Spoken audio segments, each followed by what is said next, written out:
के सामने भौतिकी के इलेक्ट्रिक करंट या वैद्युत धारा, ठीक है, चैप्टर के साथ आ गया हूं। तो बच्चों इलेक्ट्रिक करंट होता क्या है, आज हम इसको समझने की कोशिश करेंगे, ठीक है। तो बच्चों वैद्युत धारा या इलेक्ट्रिक करंट जो है आवेशों की प्रवाह की दर, आवेशों के प्रवाह की दर को वैद्युत धारा कहते हैं, या सिंपली आप कह सकते हैं कि the flow of electric charges is known as electric current. तो क्या मतलब हुआ बच्चों, मान लीजिए कि ये कोई चार्ज है, ठीक है, सिंपली तो ये चार्ज जो है जब किसी भी कंडक्टर में, किसमें, कंडक्टर में, और कंडक्टर क्या होते हैं, तो वो सारे पदार्थ कर सकते हैं या वो सारी वस्तुएं जिनसे होकर के आवेशों का प्रवाह सुगमता से हो जाए, यानी those articles are substances which carry charges easily are known as conductor। तो इस कंडक्टर में जब क्या होते हैं, चार्जेस फ्लो करते हैं, तो उसे ही हम क्या कहते हैं, इलेक्ट्रिक करंट या वैद्युत धारा कहते हैं, या सिंपली इसको इलेक्ट्रिक सिटी भी कहते हैं। अच्छा बच्चों, तो हम लोगों ने क्या जाना कि वैद्युत धारा या इलेक्ट्रिक करंट किसे कहते हैं, ठीक है बच्चों। अब हम जानेंगे कि वैद्युत धारा के लिए फार्मूला क्या है।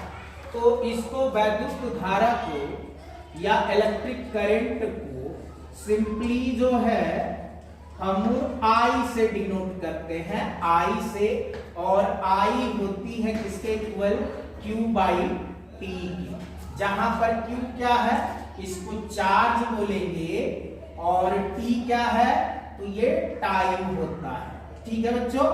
तो हमारा जो इलेक्ट्रिक करंट या वैद्युत धारा का फार्मूला बना वो क्या बना, I equal Q by T। अच्छा बच्चों, ये इसकी क्या है, इसका फार्मूला, ठीक है, जहां पर I क्या है, इलेक्ट्रिक करंट है, Q क्या है, चार्ज या आवेश है, और T क्या है, टाइम है, ठीक है। यानी हम इलेक्ट्रिक करंट या वैद्युत धारा की गणना किसी भी कंडक्टर में पर सेकेंड जो चार्ज क्या कर रहे हैं, फ्लो कर रहे हैं, उन्हीं को हम क्या कहते हैं, इलेक्ट्रिक करंट कहते हैं। अच्छा बच्चों, एक चीज और, इसके लिए एक और फार्मूला या सूत्र होता है, I equal NE upon T। तो ये फार्मूला भी आप लोग याद रखेंगे, जहां पर N क्या है, N equal number of electron होते हैं, नंबर ऑफ इलेक्ट्रॉन है, और हमारा E क्या है, तो E क्या है, चार्ज ऑन इलेक्ट्रॉन है, चार्ज ऑन इलेक्ट्रॉन है, जिसकी वैल्यू आप लोगों ने पढ़ रखी है -1.6 इंटू 10⁻⁻19 कूलम होता है, ठीक है बच्चों। तो किसी भी परिपथ में या कंडक्टर में हम लोग जो है वैद्युत धारा की गणना इस सूत्र के द्वारा आसानी से कर सकते हैं। हमारे पास कितने सूत्र हैं वैद्युत धारा ज्ञात करने के लिए, तो हमारे पास दो सूत्र हैं। पहले सूत्र में I इक्वल QT, और दूसरा सूत्र क्या है, I equal NE by T।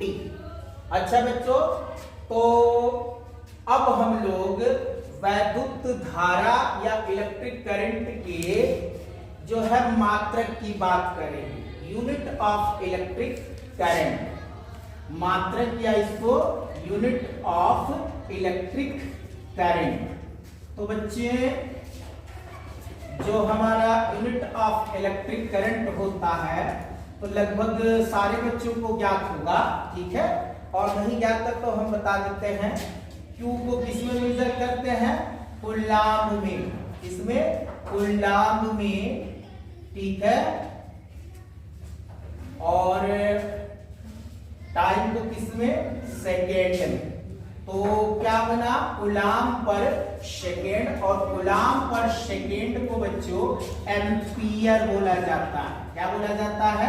Ampere. तो यूनिट इलेक्ट्रिक करंट की जो SI यूनिट बनी वो क्या बनी बच्चों? एम्पियर होती है। क्या होती है? एम्पियर। यानी किसी भी सर्किट में हम जो है इलेक्ट्रिक करंट को किसमें मेजर करेंगे? एम्पियर में मेजर करेंगे।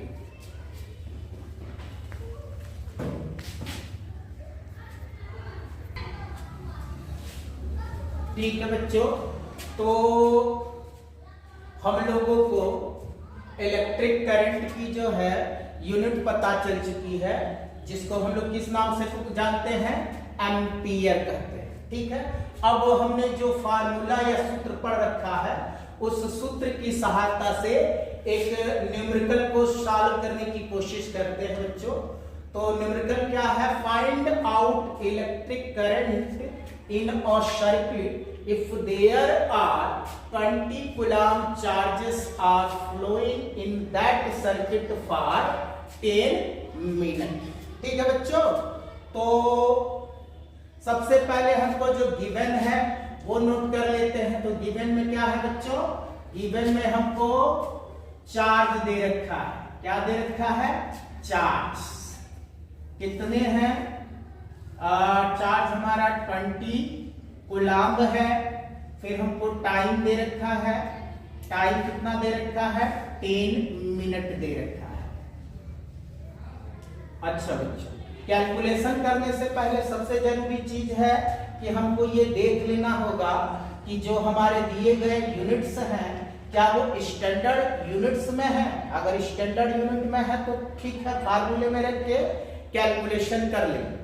अगर नहीं है तो सबसे पहले उनको स्टैंडर्ड यूनिट में बदल लेंगे, फिर कैलकुलेशन करेंगे। तो यहाँ पर टाइम देखिए मिनट में दे रखा है, तो मिनट हमारा स्टैंडर्ड यूनिट नहीं है। तो सबसे पहले इसको स्टैंडर्ड में बदलेंगे। कैसे बदलेंगे?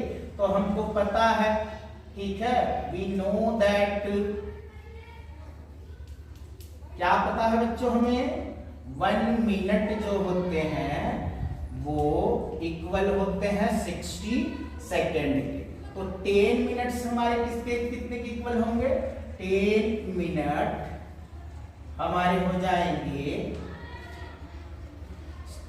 10 मल्टीप्लाई 60 के, यानी 600 सेकेंड। अच्छा, फिर हमने फार्मूला क्या पढ़ रखा है? I equal Q by T। अच्छा, Q की वैल्यू कितनी दी गई है? 20, और टाइम हमारे पास कितना आया है? 600। अब इसको कैलकुलेट करेंगे तो हमारे पास वैल्यू कितनी आई? 1/30, और इसको अगर हम कन्वर्ट करें, ठीक है, तो कितना होगा? अच्छा, 1 में 30 से डिवीजन जाएगा नहीं, तो इसलिए सबसे पहले क्या करेंगे हम? डेसिमल। तो डेसिमल लगाया तो हमारे पास वैल्यू कितनी हो गई? 1 0 यहां बढ़ गया।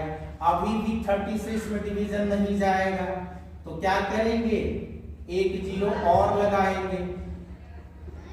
अच्छा, अभी भी नहीं जा रहा है तो क्या करेंगे? 1 0 और लगा लिया, तो अब जो है नहीं अभी जा सकता है, सिर्फ 1 ही 0 पर। ठीक है बच्चों, तो 33 होता है हमारा 90। अच्छा, फिर 10 बच गए, फिर 33 90। तो 100 ऑन करके हम डेसिमल के 2 और 3 प्लेसेस तक इसकी वैल्यू को रख लेंगे। तो हमारे पास वैल्यू कितनी आई बच्चों? 0.033 एम्पीयर।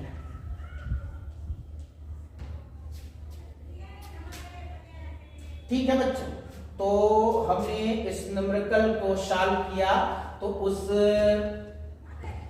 सर्किट में हमको कितनी करंट मिली? 0.033 एम्पियर।